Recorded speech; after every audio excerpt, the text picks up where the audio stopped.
Mata berfungsi untuk melihat atau sebagai indera penglihatan. Bagian mata seperti alis, kelopak, dan bulu mata berfungsi melindungi mata dari keringat dan debu. Pada kelopak atas juga terdapat kelenjar air mata yang mencegah mata kering dan iritasi. Sebagian bola mata juga tampak dari luar. Yang berwarna putih adalah lapisan terluar dinding bola mata yang disebut sklera. Di bagian tengah terdapat lingkaran berwarna yang disebut dengan iris. Bagaimana mata bisa melihat? Mata dapat melihat sebuah benda jika ada cahaya. Sebagian cahaya yang mengenai permukaan benda akan dipantulkan dan ditangkap oleh mata. Cahaya yang ditangkap akan menembus kornea mata dan diteruskan melalui pupil. Lubang pupil dapat melebar atau mengecil tergantung pada banyaknya cahaya. Jika menerima cahaya terang, pupil akan mengecil.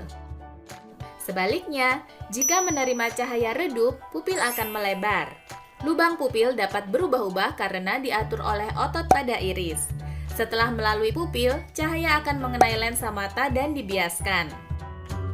Lensa memiliki daya akomodasi atau kemampuan mencembung dan memipih. Lensa mata berfungsi mengatur cahaya agar jatuh tepat di retina.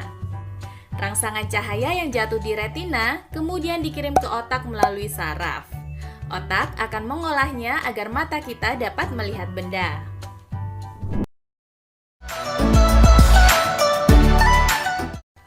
Telinga berfungsi untuk mendengar bunyi atau sebagai indera pendengaran.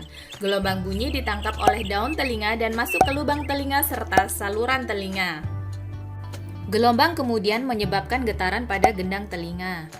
Getaran kemudian diteruskan ke 3 tulang pendengaran, yaitu tulang martil, landasan, dan sanggurdi. Getaran dari tulang pendengaran akan diteruskan ke cairan di dalam koklea. Getaran cairan koklea akan merangsang ujung-ujung saraf pendengaran. Rangsangan bunyi kemudian dikirim ke otak agar telinga dapat mendengar bunyi. Tekanan di dalam dan luar telinga dijaga agar tetap seimbang oleh saluran eustachius. Saluran eustachius biasanya tertutup dan hanya terbuka saat kita menguap, mengunyah, dan menelan makanan. Telinga ternyata bukan hanya berfungsi sebagai alat pendengaran, tetapi juga alat keseimbangan. Hidung berfungsi untuk mencium bau atau sebagai indera penciuman. Bau akan masuk melalui lubang hidung, kemudian mengenai ujung-ujung saraf yang terletak di langit-langit rongga hidung.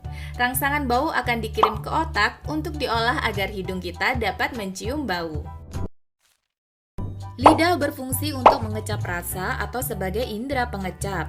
Lidah ada di dalam rongga mulut. Pada permukaan lidah terdapat tonjolan-tonjolan yang disebut papila. Setiap papila memiliki kumpulan kuncup pengecap.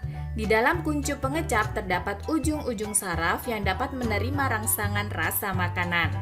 Rangsangan tersebut kemudian dikirim ke otak. Lidah kita dapat mengenali berbagai rasa seperti manis, pahit, asam, dan asin. Apakah benar lidah memang memiliki pembagian zona rasa seperti ini? Menurut analisis terbaru, pembagian ini tidak tepat karena semua bagian lidah mampu mengenali semua rasa. Bagaimana dengan rasa pedas?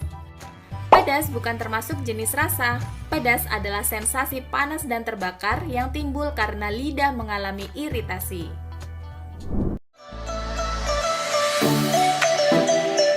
Kulit berfungsi sebagai indera peraba. Seluruh tubuh kita dilapisi oleh kulit.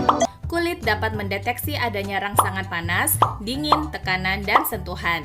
Pada lapisan kulit, terdapat ujung-ujung saraf yang akan mengirim rangsangan ke otak.